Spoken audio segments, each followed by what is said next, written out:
Well, we're just about to start the virtual pink tea conversation with three amazing female leaders, women leaders of Canada, the Right Honorable Jean Augustine, the Honorable Jean Augustine, the Right Honorable Kim Campbell, and the US Consul General for Alberta, Saskatchewan, and the Northwest Territories, Lucia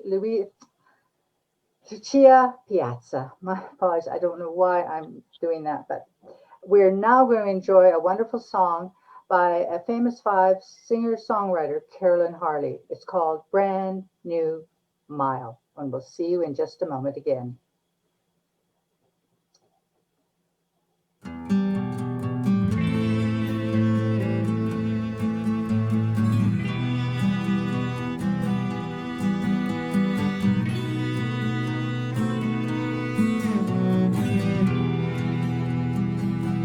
Lighten up your touch, unclench your hand, straighten up your spine, take command, open up your eyes, find your smile, ready, set, go, it's a brand new mile. It's a brand new mile, a brand new day. Follow your heart and be on your way.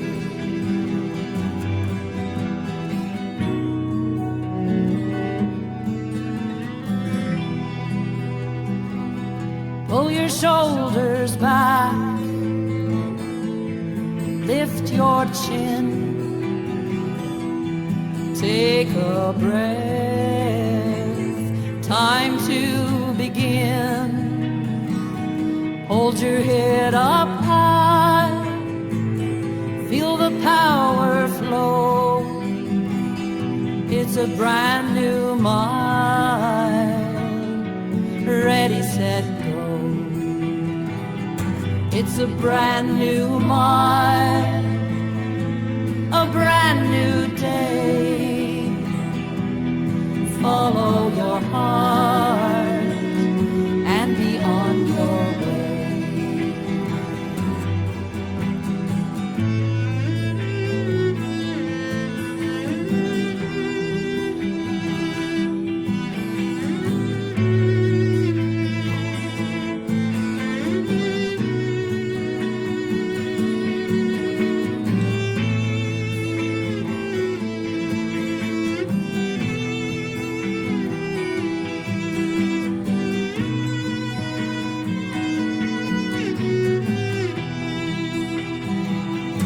It's a brand new mile, a brand new day.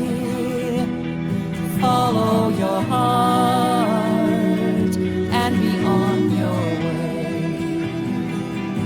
It's a brand new mile, a brand new day. Follow your heart and be on your way. Follow your heart and be on your way.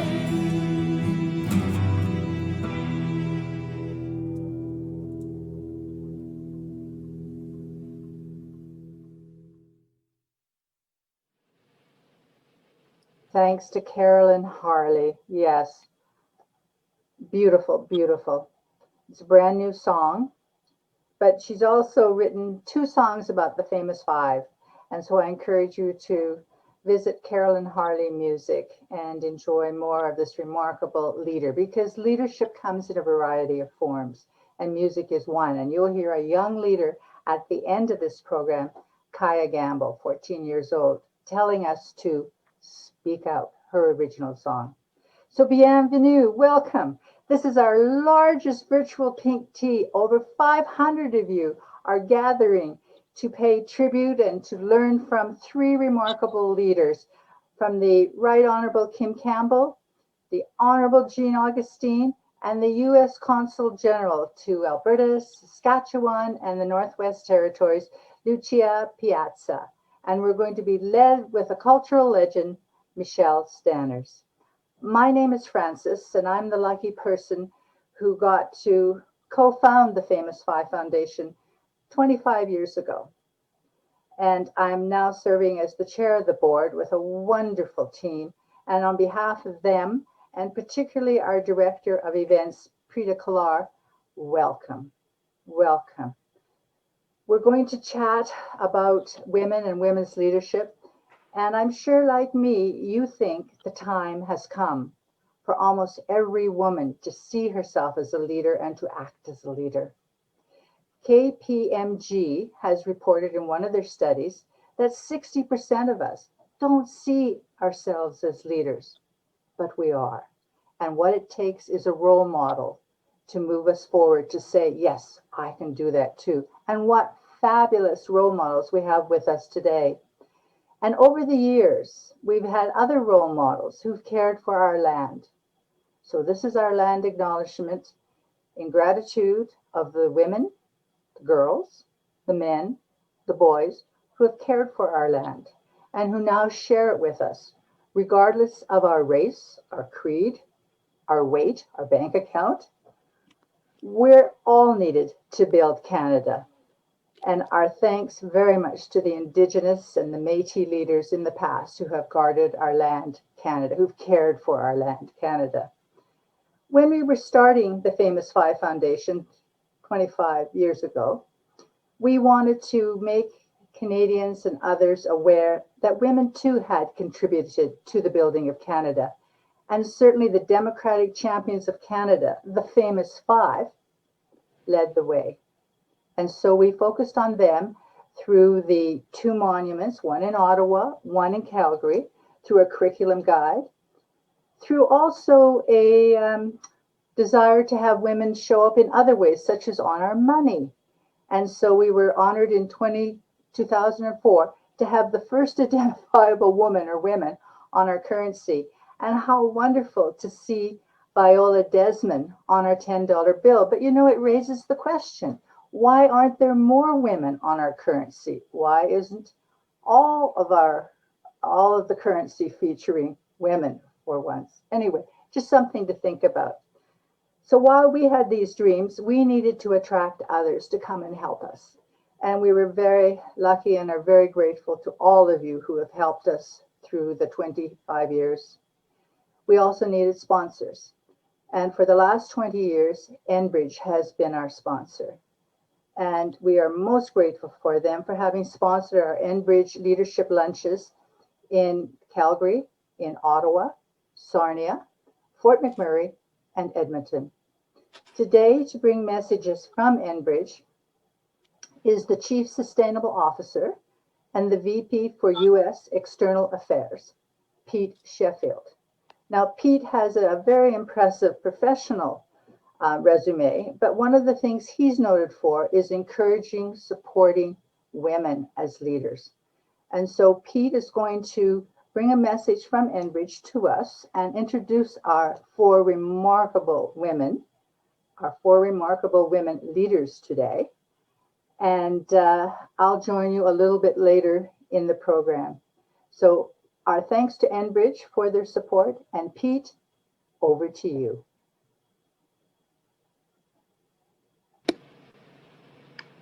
Thank you, Frances. And let me offer my congratulations first to you on your recent appointment to the Order of Canada, recognizing your lifelong promotion of equal rights and advocacy of vulnerable and underserved groups.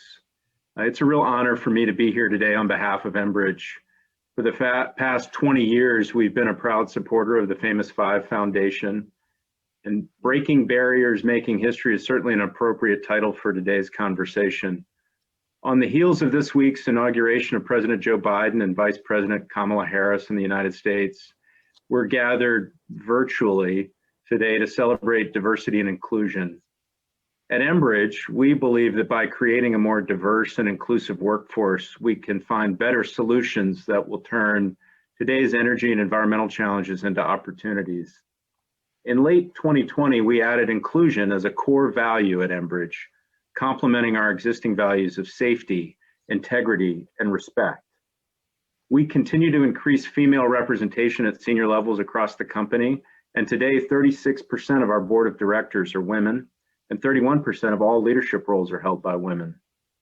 We're proud of the progress we're making, but know we've got a lot further to go, which is why we're working to increase representation of women, racial and ethnic, Indigenous people, and those with disabilities and veterans as well across our workforce. Our speakers today are strong, fearless women who've broken barriers and made history. The Right Honorable Kim Campbell, the Honorable Jean Augustine, and US Consul General Lucia Piazza are each trailblazers in their own right. To begin, it's my great pleasure to introduce Canada's first female Prime Minister. This remarkable Canadian knows well what it's like to be a first female president of her freshman class, and the first female federal minister of 3 portfolios, Justice, Attorney General, and National Defense. Since leaving politics, Ms. Campbell helped establish and lead the Club of Madrid for former heads of government, and she served as chair of the Council of World Women Leaders and president of the International Forum of Women. Most recently, she served as the founding principal at the Peter Lougheed Leadership College. Of course, a longer tribute would be most appropriate for this inspiring leader. The Right Honorable Kim Campbell epitomizes the best of Canada.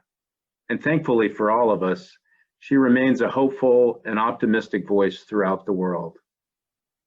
The Honorable Jean Augustine came to Canada at the age of 23 under the West Indies Domestic Workers Program from Grenada. Eventually, she earned degrees at the University of Toronto and became a school principal.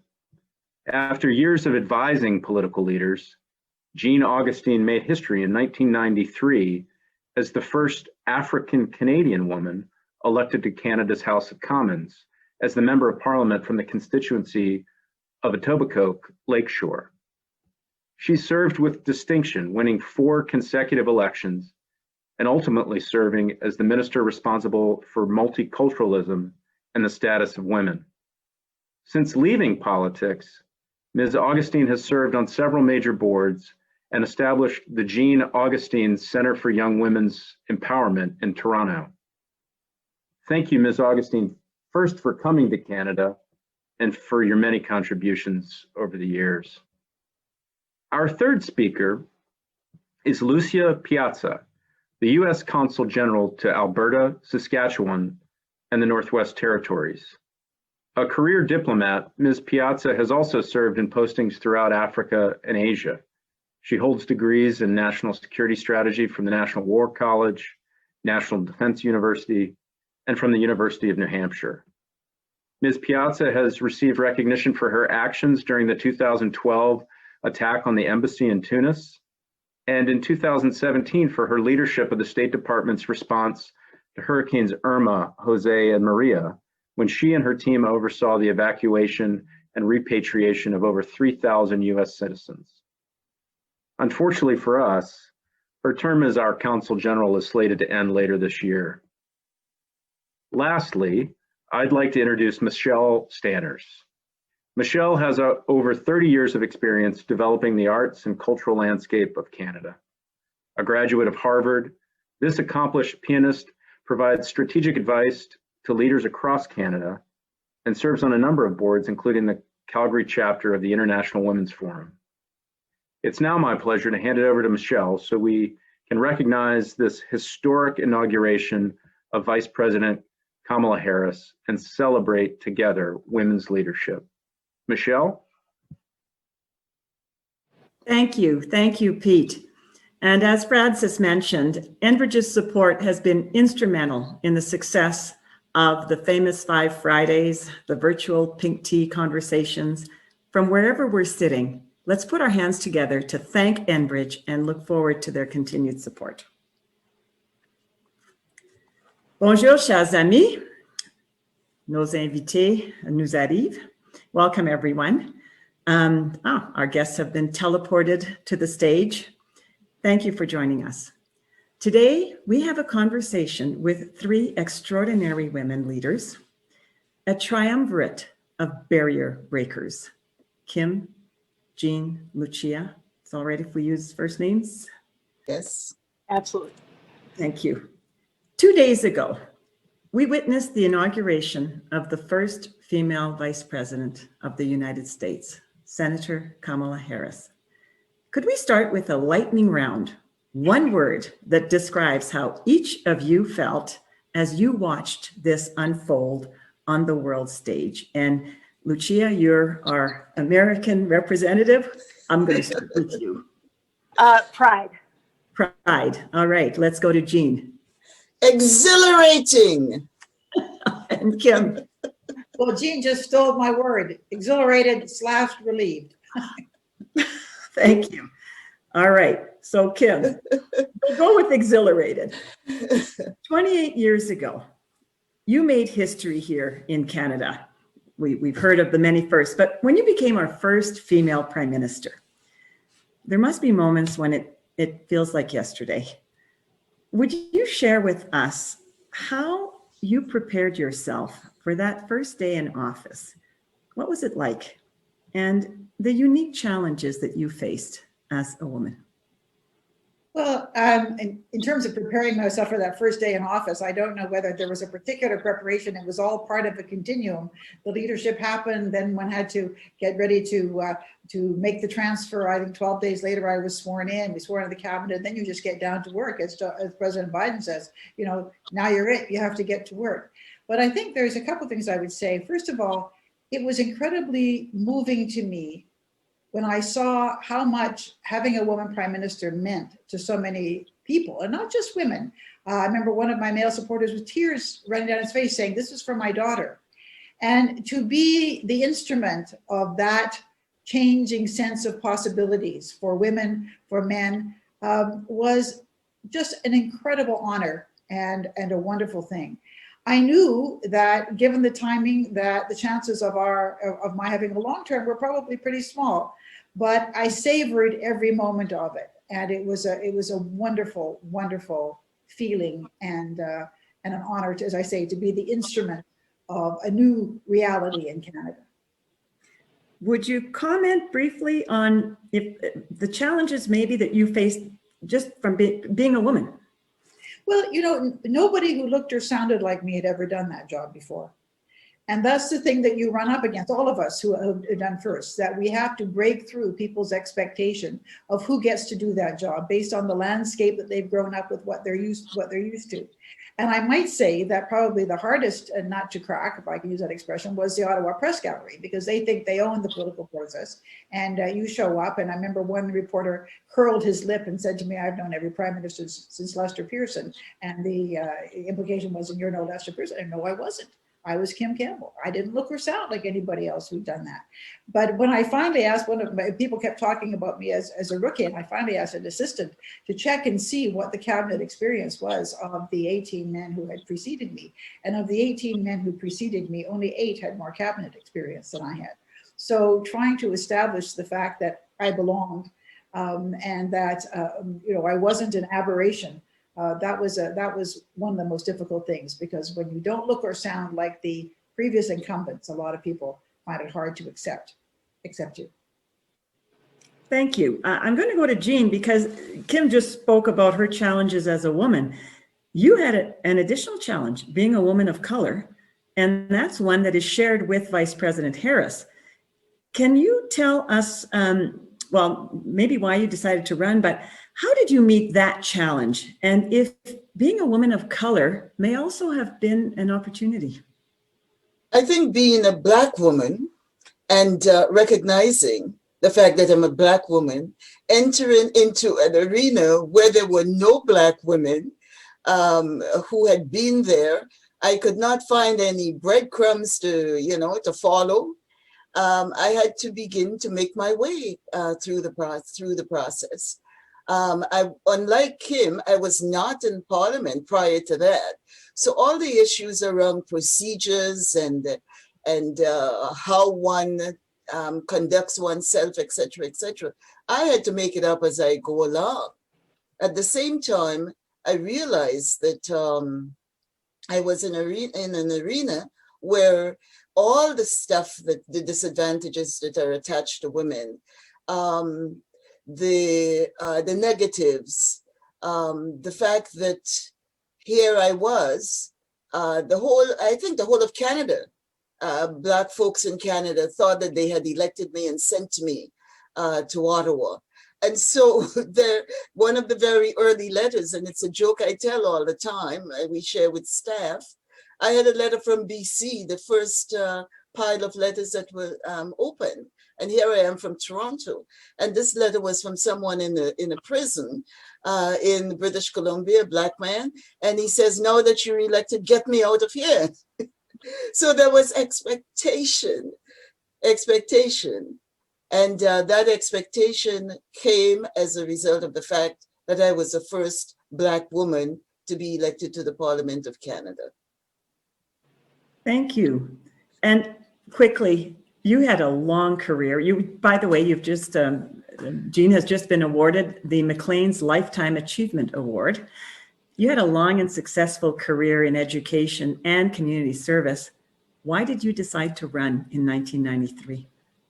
I had not only a career in terms of, my educational career, but I also had been very much an activist. When I came to Toronto in 1960, there were so many things that were not fair and just and equitable. The diversity of the faces. We didn't see people on television or hear accents on radio. The issue of finding housing, finding a place in the society. So I became almost an activist and an advocate for a lot of issues. As an educator, there were things I saw in textbooks and things that I had to teach that were perpetrating a lot of things within what were then societal norms. By the time I got to Ottawa, I had vast experiences on boards. I had a whole career in education. I had all kinds of experiences that I brought with me to the house. So I did not go to Ottawa looking for cabinet position or anything like that. I went to Ottawa because I wanted to make a change. As head of Metro Toronto Housing, I saw the situation of people who were caught in socioeconomic difficult situations. And seeing some of those things, I realized that it was political decisions, policy making, researching, and all those areas that can make a difference in the lives of people seem to have been around politics and around political decisions, legislative decisions. I veered away from politics for a long time. It was not the first time that I was asked. And I'm saying this today, I think Kim may be hearing this for the first time. It was John Tory called me and he says, I'm going to be managing Kim Campbell's campaign. Or I was asked to manage Kim Campbell's campaign. I would like to bring you with me onto that campaign.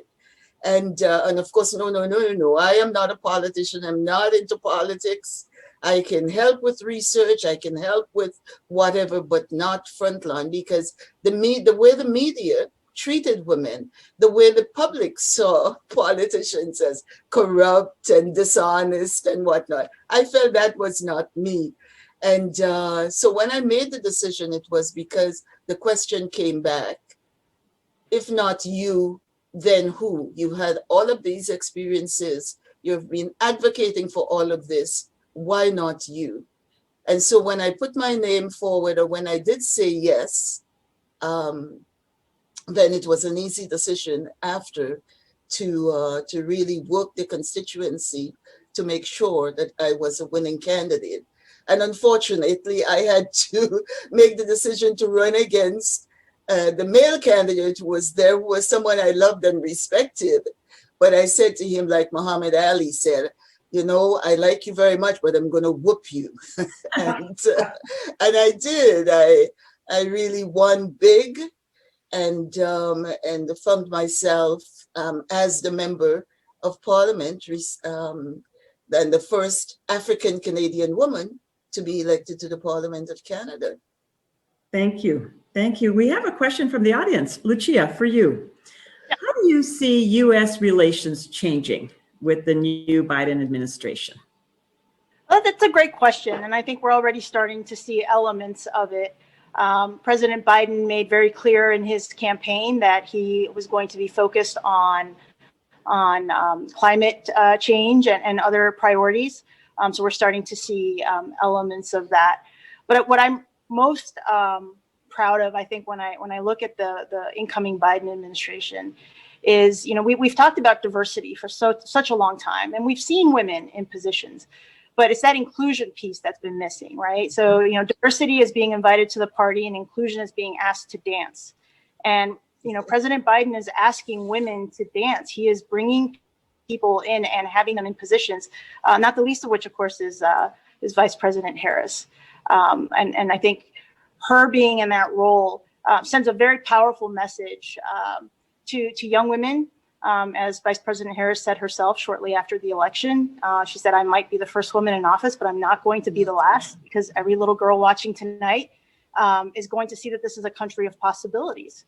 I think it's fair to say, we have been talking in the United States for a long time about women and encouraging women and working on women's rights around the world. But we've lagged far behind lots of other countries when it comes to actually putting our money where our mouth is.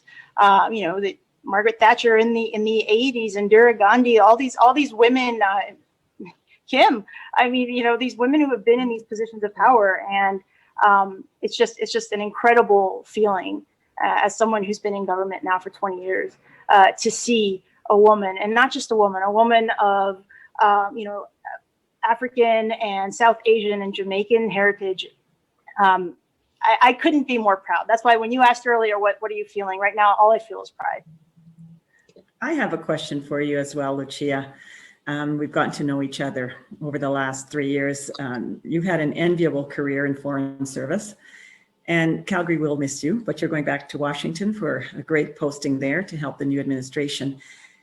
What was striking, I think, for all of us, I hope, at the inauguration was to see the role that the families of the president and the vice president played throughout their lives and in their career trajectory, whether it was their mother, their children, their spouse. Your career requires you to move often and all over the world. Would you take a moment to talk to us a little bit about the role that family has played in your success? Absolutely. My wife and I have 5 children, and the jobs that I have, that I've had, when I was director of crisis management for the State Department, and all sorts of other roles that I've had to undertake, that it's hard to do all of that without the strong support of your family. And I've been very fortunate in that sense, that I have an amazing family that backs me up. And I think we saw that also during the inauguration. That moment when, President Biden is sworn in, and he has his wife and his 2 surviving children with him, and just how they paused and they gathered together and they took that moment.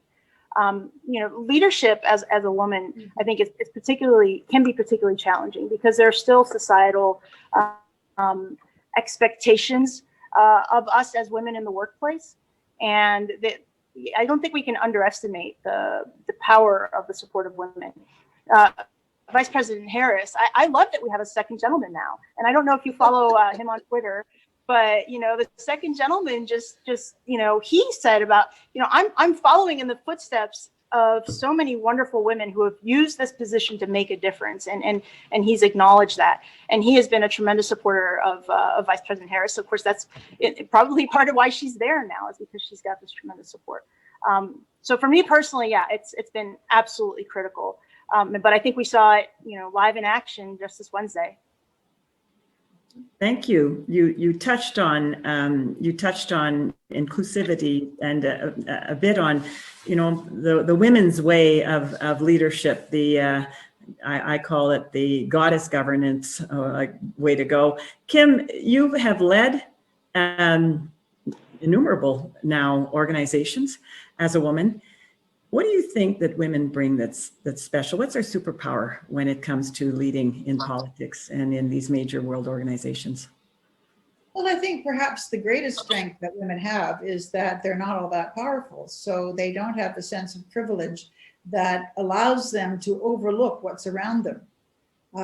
I think, when we talk about the importance of diversity, and there's a lot of science about the importance of cognitive diversity in any kind of organization, when you don't take for granted that you are part of the default category of who gets to be there, I think you have to pay more attention. And and I also want to make the point that, women can be jerks too. I mean, women are people. They're fully people, and when a woman is a disappointment, she is not reflective of all women any more than a man is.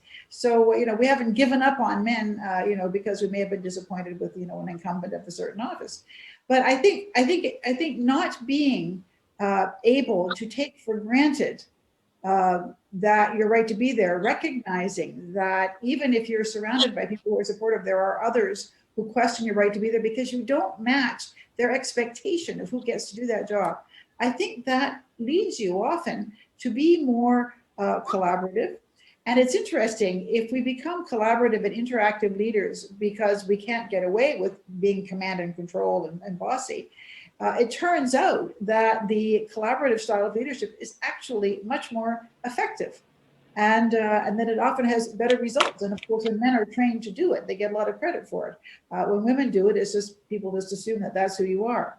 But I think that, I don't like to create stereotypes about women, about superpowers, because I think the point is that women are equals. And when Jean talked about teaching a curriculum based on a narrative that was exclusionary, it's not just that it's exclusionary. I mean, she would agree, it's wrong. When we see the diversity of people who appeared in the inauguration, women, people of color, people of different backgrounds, these are people who've been making contributions to society for eons. There's nothing new about their brilliance, their capacity.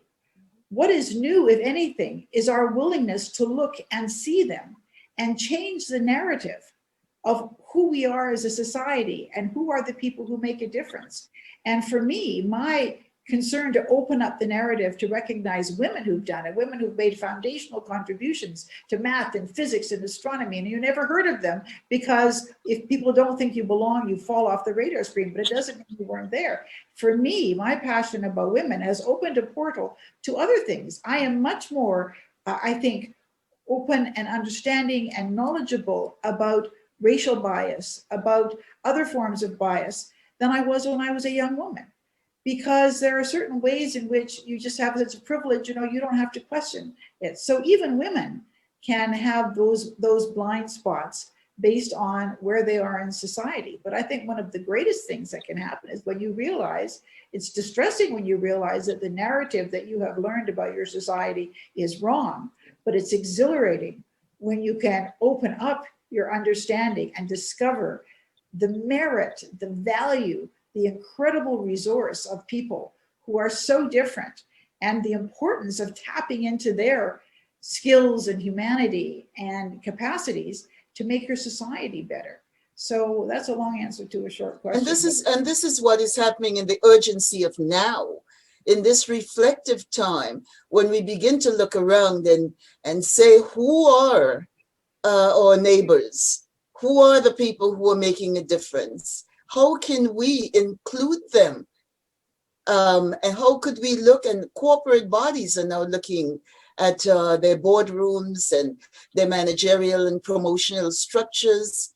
And people are beginning to, we're at the point now where we're beginning to break down a number of things that were barriers. And when we go back to the famous five, just think of the discussions that occurred in their time as to whether they could participate, as to whether they could be in the Senate of Canada, and losing one core challenge after the next, simply on the basis of what were societal norms.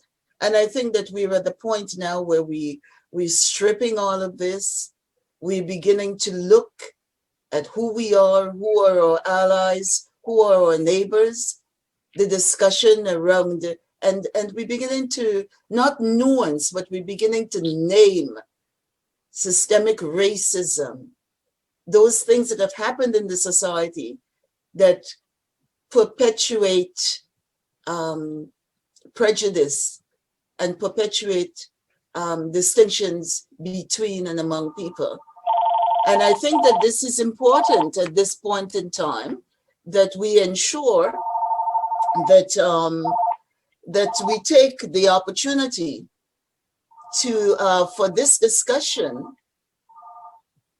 as to who we are in this pandemic time, that when we come on the other side of this, that our societies would be better, that our relationships would be better, and that our ways and means of dealing in the society would, we as Canadians would be an example to the world, and all of us would be examples. Thank you. Thank you, Jean. We're now going to go to a special feature of the famous 5 Pink Teas, and that is where we invite the next generation of leaders to ask our esteemed guests a question. Now, our first young leader today is 8 years old, and here comes Naya.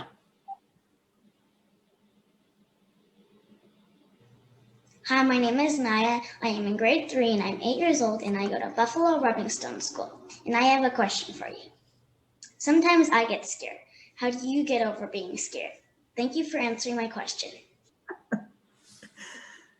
Thank you, Naya. All right, if we can get around the room fairly quickly on this, because there's another one coming.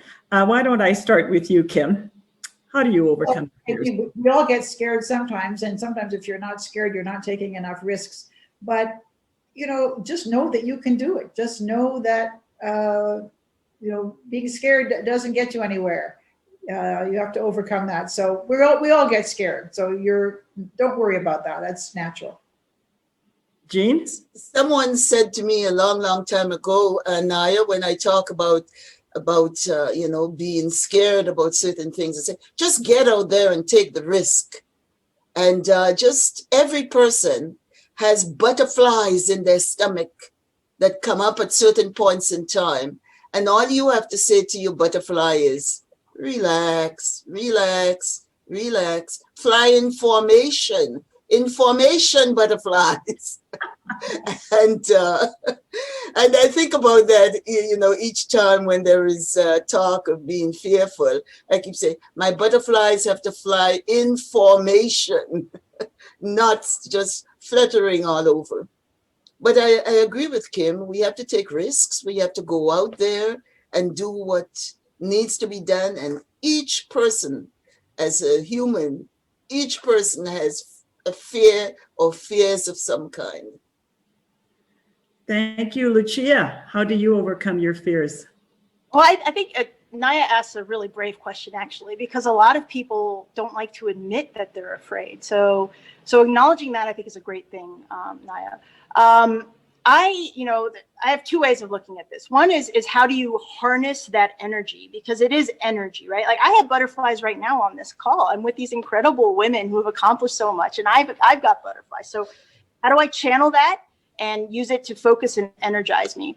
But, you know, sometimes we see things that are outside of our control that cause us fear. Like right now with everything that's going on with COVID-19, that can be really scary, especially when you're 8 years old. And one of my most favorite quotes was from a man named Fred Rogers, who you don't know because he was when I was 8 years old, Fred Rogers was on TV. But he said, you know, when his mom, whenever he saw something scary, his mom said, look for the helpers. Doesn't matter what's going on, there are always helpers. And right now, for instance, with COVID-19, you've got all of these medical professionals and the police and firefighters and first responders who are keeping us all safe. And part of why I chose public service is because I didn't only want to look for the helpers, I wanted to be a helper. And that's what drew me to do what I do now. Thanks, Lucia.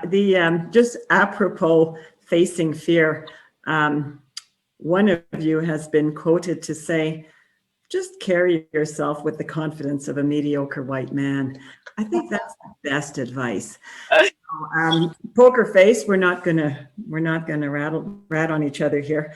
So now, what's that?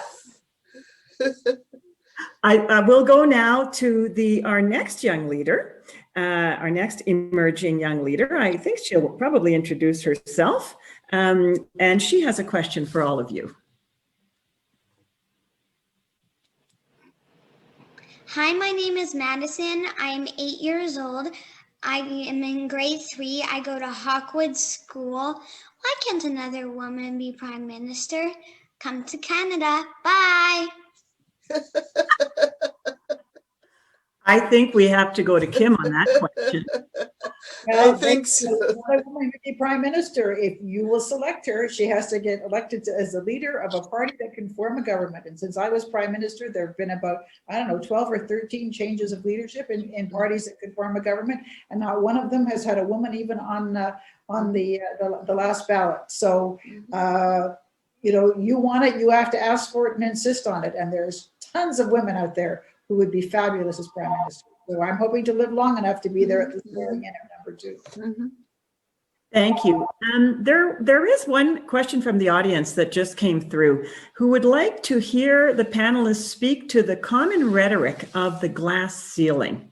Now, how can we change this common narrative and begin acknowledging the more complex journey women face in the workplace compared to their male counterparts? We don't have a lot of time on this because I want to get to wrapping up this segment, but does anybody want to comment on this rhetoric around glass ceiling? It's not a glass ceiling, it's a thick layer of men. A thick layer of men. Beautiful. Kim Campbell always has the greatest lines, like, winning the global lottery, being Canadian. Please elaborate. Standing shoulder to shoulder. Elaborate on the thick layer of men, Kim. Well, I mean, there's nothing inevitable about it. But when you want to succeed, it's often about power, and power is real, and people want to have it, and they don't give it up easily. And that is why you have to build alliances, and we have to have a narrative that makes clear the value in women, the value in people who have not been the usual suspects for many of these leadership roles. You're not doing them a favor. It's not being kind to the ladies. It's being kind to Canada to engage women as leaders, because women, all the research shows that they in many ways exceed men in terms of the qualities that make good leaders. So when we talk about a glass ceiling, maybe it just sort of suggests a certain inevitability, but it is a reality that people don't give up power easily, and you have to really go for it. But I have a few shards myself. Thank you. Yeah. Thank you. We're gonna now take just a moment for each of you to briefly reflect on why the famous 5, les 5 femmes, continue to be important role models and influencers in the 21st century. Lucia, you were asked to film a video celebrating the recent inauguration, and you chose the famous 5 statues at Olympic Plaza. Why?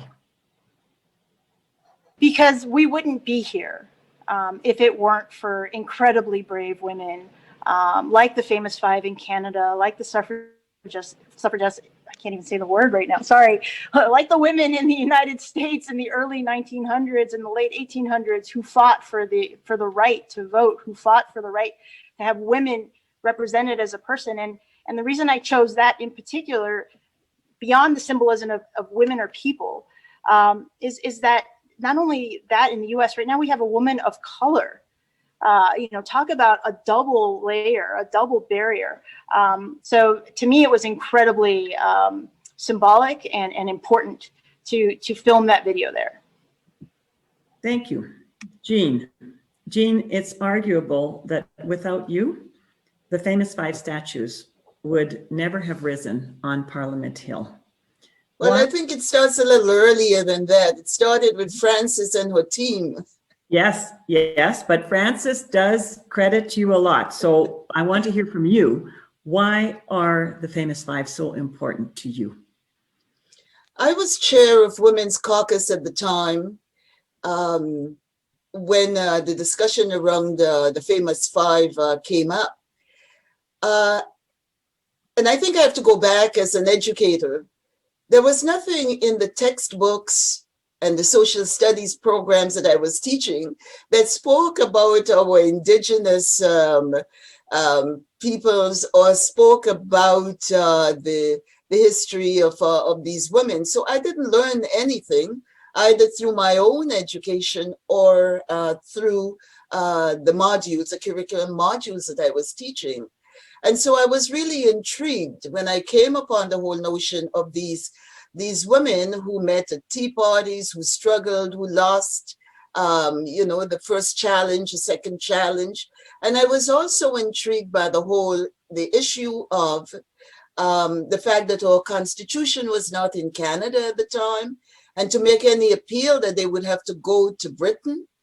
And the discussion that was taking place, I was on a committee in Toronto, not a committee, but I was a member of a small group in Toronto. And there was all that talk about whether constitution is a living tree or constitution was embedded in stone. And then we went back to the whole issue of the Famous Five and the fact that the ruling from England gave truth to the fact that the Constitution was not embedded in stone. So I was really fascinated by that story. So when it came up, and it was brought to the attention of Sheila Copps that this could be done, as Heritage Minister, she said, well, we really can't do this on Parliament Hill because this is what the statute, the rules that govern what goes on the Hill says. And so it was almost like a challenge, it can be done. And the whole issue, if you're a woman and they tell you you can't do it, and if it's the boys who are telling you can't do it, well, let's find a way to do this. And so once, as a Minister for Heritage, she was able to get the statute changed, then it was now to put the motion to get the statue placed, a motion that would get the statue of the Famous Five on Parliament Hill. And of course, there was resistance by the political parties, and resistance by individuals, male in particular. And the story goes, and I said, the Hansard reads and tells the story of what happened that day. As I rose on a point of order, Mr. Speaker, you will find that there is unanimous consent that the statue of the Famous Five be placed on Parliament Hill. And the Speaker asked a question and they got no, we were shot down. And then I sat down and wait for another place and point when I can put in again a point of order. And this went on. It was almost like a cat and mouse game that took place for the entire day until we got it. And for me, it was important, symbolic statement that we would make to women all across our country and across the world, symbolic for young girls with aspirations, symbolic in terms of the fact that where our Constitution was at that point in time, how far we've come, the amending, the repatriation, the amending of the Constitution, all of that was part of the symbol that here we have the first, that was not the first challenge, but the major challenge that was made to the Constitution. And so on all of these fronts, I felt that I had to do whatever I can. So I used whatever energy I had, whatever goodwill that there was from the Speaker, because the Speaker had to allow you to get up on point of order and then to get up again and break through the speeches of members so that you could begin to put the motion and to keep putting it when the answer obviously is no, because there were one or two resistors. Thank you. And Kim, I'd like you to please offer your reflections on the role of the famous five. Why they're important and why it matters to commemorate them. First of all, they didn't take no for an answer. And I think that was really, really important that they persisted. But secondly, the fact that they had to fight that. And incidentally, I don't even agree that the Constitution, I think the people who will put person in there probably deliberately put this vague term to accommodate anybody. But the notion that that you could even think that person would not include women, it just shows you, ladies, we are going to have to fight for our own rights, and there is no limit to the amount of stupidity that privileged people can engage in when they're not called on it. Exactly. So the famous five is a very good example of this absolute errant asininity that can be enshrined in our public documents and in our legislature, such as if we're not there to defend our rights. And again, it's not being nice to the ladies. It's recognizing the inherent dignity, worth of half the population. And the famous five, the fact that they didn't take no for an answer, we are all indebted to them for that. And putting a statue of them on Parliament Hill is the least we could do to say thank you. Jean, you are wonderful. I didn't know the story of what you had done. Yay on you. So I'm even more delighted to see you. Well done. Yes. Thank you so much, Kim. Well, now we're going to bring Frances Wright onto the into the Hollywood Square, so to speak. There you are, Frances. I believe you have some questions and comments for our panel. Yes, before I say my sincere thank you to our fantastic panel, I do have some questions that our registrants have sent us, and they fall into a couple of categories. So I'm just going to synthesize the question, and I'm going to ask the four of you, Michelle too, to give us a 1 or 2 word answer to them, please. So the first question is, we need to know your heroes. So please do not say your dear mother or any member of your family. Please tell us who your hero is. And I'm going to start with the Right Honorable Kim Campbell. Well, I've lost of them, but one of them is Charlotte Whitten, the first woman to be mayor of Ottawa, who said a woman had to be twice as good as a man to be thought half as good. But fortunately, that's easy. That's easy. Thank you. Jean, who's your hero? First of all, I have to say the woman who said to me, "Girl, you can do it," and that was a grandmother. And I'll say someone that I consider to be a hero, and oftentimes I'm not agreed. I get pushback on that. I would say Winnie Mandela. And the reason I say Winnie Mandela is the fact that as a woman, she kept Mandela's legacy, spirit, message, and everything else alive over many, many years, despite much brutality, despite much, much that happened in her life that she had to sacrifice around. Thank you, Jean. That was 5 words. 1 word. So, Lucia. In Toronto, we count different. That's just fine. They were all very valuable words. So thank you, Jean. So Lucia, please, your hero. My hero is Ruth Bader Ginsburg. Very quickly, because she was a mother, because she raised a family, because she managed to get onto the Supreme Court. And when somebody asked her, when will there be enough women on the Supreme Court? She said, when there are 9, because nobody thought twice when there were 9 men on the Supreme Court. So when there are 9 women on the Supreme Court, that will be enough. Excellent, excellent. Michelle, your hero, please. You stole mine. Mine is Lucia, and Frances knows this because when the movie came out, I bought the T-shirt and the notorious RBG, and I bought it for all my girlfriends. Yes, thank you, Michelle.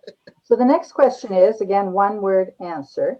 Are you optimistic about women's leadership blossoming? Kim? Yes. Jean? Yes, yes, yes. Lucia? Absolutely. Michelle? Always. Thank you, ladies. What is the 1 word of advice you would give to the phenomenal new Vice President of the United States of America, Kamala Harris? 1 word of advice. Kim? Be yourself. Good. Jean? Courage. Lucia? Courage as well. Michelle? You go, girl. What's the 1 word of advice you'd give to Naya, and to Madison. Kim. Invite me to your swearing in as Prime Minister. Excellent. Jean. You can do anything that you put your mind to.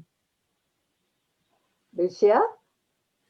Jean keeps stealing mine. I would have literally said there's nothing you can't do if you decide you want to do it. Thank you. I mean, we're mind melded. Yeah. Michelle. At the risk of repeating myself, have the confidence of a mediocre white male. Yes. Well, those are excellent questions. There are so many more and much more questions with much more finesse, but that's unfortunately all the time we have for today. And so I would like to start by genuinely thanking the four of you. And Kim, this is the third time you've helped the Famous Five Foundation. You came to Calgary in 1997 as part of the 70th anniversary of the Persons case, when 1,000 people came to hear your words of wisdom and cheer the Famous Five and women as nation builders. So I thank you very, very much. And Kim is, I think, joining us from Italy. So it's a real pleasure, Kim, that you negotiated the waters of the Atlantic over Canada and made it to join us. So thank you very, very much. And what you have done since you have left being the first female and only female Prime Minister of Canada is equally important. You have helped women in so many ways, in so many countries, and we are most grateful to you, Kim. Thank you very, very, very much. And Jean, thank you for recounting the story of what happened in terms of getting the special resolution through the House. You have helped too in many, many ways as you have left politics and started the Jean Augustine Center for Empowerment of Young Women and in many boards. So to hear your voice, to see your laughter is wonderful. And I thank you too for offering to be a partner with the Famous Five Foundation going forward. We are very, very happy to say, yes, we will figure out some way to be a partner with you and with other organizations for women of color. Canada needs all of us, true patriot love in all of us demand. And what a pleasure it was to have Lucia with us. As Michelle has mentioned, she very kindly gave an inaugural day address in front of the Famous Five.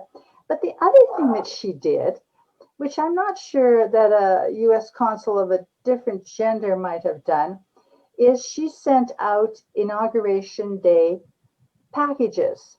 And one of the things that them cookie. Wow. Now, I'm a cookie lover, and it's been so hard, Lucia, not to eat my cookie. But I guess maybe later today, if it would be okay.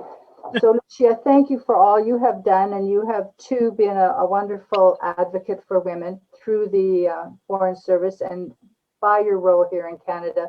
And much good luck for what you're going to do once you get back to Ottawa. Once you get back to Washington.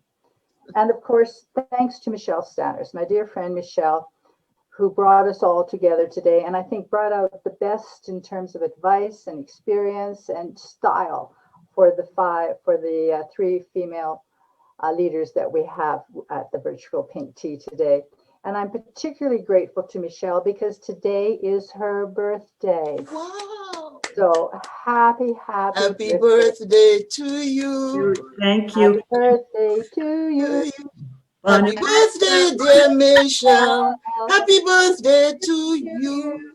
If I can just say that as a birthday gift, one of my amazing cousins bought tickets for this for all of my female cousins and aunts and my sister. So what a celebration. And I'm going to leave one more little word. Hope and optimism are great, but don't put your wishbone where your backbone should be. Exactly. So thank you. So our thanks to all of you. I'm sure the audience is waving at you and applauding you and appreciating you. It was a fantastic virtual Pink Tea. And now I'm going to ask our AV group to let you out of the spotlight so you can rest a bit as I just talk for a few minutes and bring you the Famous Five Foundation news. 5 items. And the first item is that we are starting to plan for the 95th anniversary of the Persons case. That will happen on October 18th, 2024. And we need your ideas about what it should be. What would be really meaningful? What would have impact? What would last forever? What would move women and girls forward, and boys and men forward? Around also, of course, Famous Five, building on their attributes, on their successes. But please send us your ideas so that we develop something truly wonderful. Secondly, our next virtual pink tea for the 2021 series begins on Friday, February the 12th. And we choose Fridays because, again, they're Famous Five Fridays. Actually, I think the other Fridays in the month are Famous Five Fridays too, but we're going to start with just the first. But you can have every Friday a Famous Five Friday. On February the 12th, it will be Karen Kane, our first woman, our first lady of ballet. And she's going to tell us about her leadership journey, but also she's going to talk about how ballet prepares girls and boys to be leaders. And leading that discussion will be a former ballerina too, and someone who has really supported the Alberta Ballet Company, Dawn McDonald. So please join us on February the 12th. And now I'm hoping you have a glass of water or a cup of coffee or a teacup, because we're going to do 3 toasts. Those of you who've been with us before know that now is the time to toast. And I have my teacup, and the first toast we're going to give is to our wonderful program participants today. To Kim, to Jean, to Luciana, to Michelle, to the artists, and of course to the sponsor. To the Famous Five virtual pink tea participants. Thank you. And the second toast is to a woman I'm still thrilled is going to be, or now is, the new Vice President of the United States. I think she's going to change the world with our help, And our toast is to the Vice President of the United States of America, to Kamala Harris. Cheers to Kamala.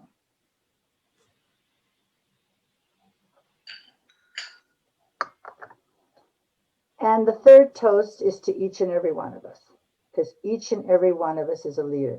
So I would ask you to raise your cup and to say, to me, I'm a leader too. To me. To me, Too. I'm a leader too.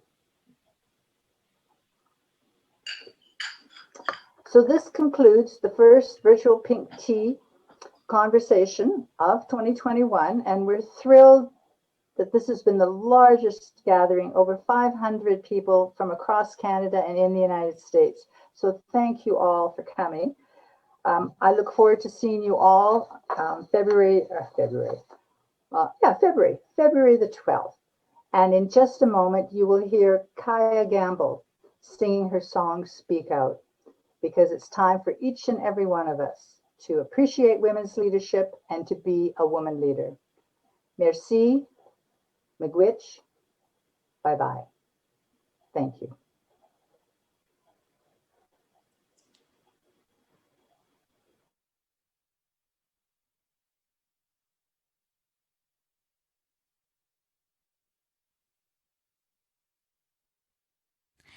Hi everybody, my name is Kaiya, and I am so excited to be performing today for the Famous Five Foundation. Francis, thank you so much for having me. It's truly an honor to be here. I'm going to be singing a song that I have written and composed called Speak Out, and actually just released on December 7th. It is available on Spotify, Apple Music, all streaming platforms. So Speak Out is really about being courageous in the terms of speaking out and actually asking the other person that you care about to also speak out. So this is Speak Out, and I would like to dedicate it to everyone out there watching, and also a very courageous woman who is leading the path for so many, including myself, Kamala Harris.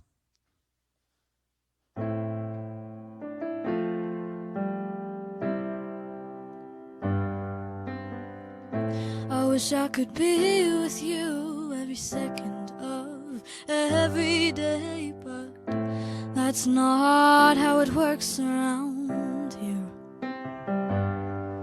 Your smile, it lifts me up, keeps me going, but I can never show it. Will you say it? Will you say nay? Will you say things, but I'm okay? Will you say go away? Will you say stay? Will you say yes? Will you say no? Will you say why don't you just go? And then I'll be all alone. I can't seem to get the words out of my head and into the air between us. Now it's just a moment of fear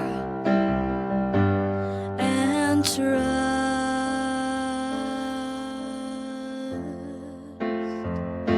Will you say it? Will you say nay? Will you say things, but I'm okay? Will you say go away? Will you say stay? Will you say yes? Will you say no? Will you say why don't you just go? And then I'll be all alone. Speak out.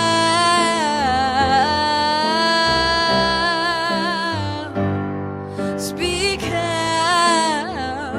What will you say? What will you say? I seem to long for you, but I've waited too long to tell you. That's why I wrote this song for you. I don't know how else to read you. Will you say it? Will you say nay? Will you say things, but I'm okay? Will you say yes? Why don't you just go?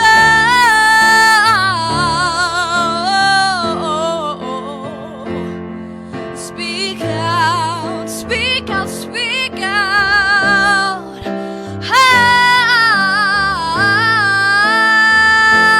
What will you say?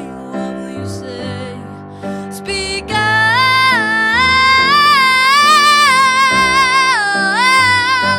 speak out.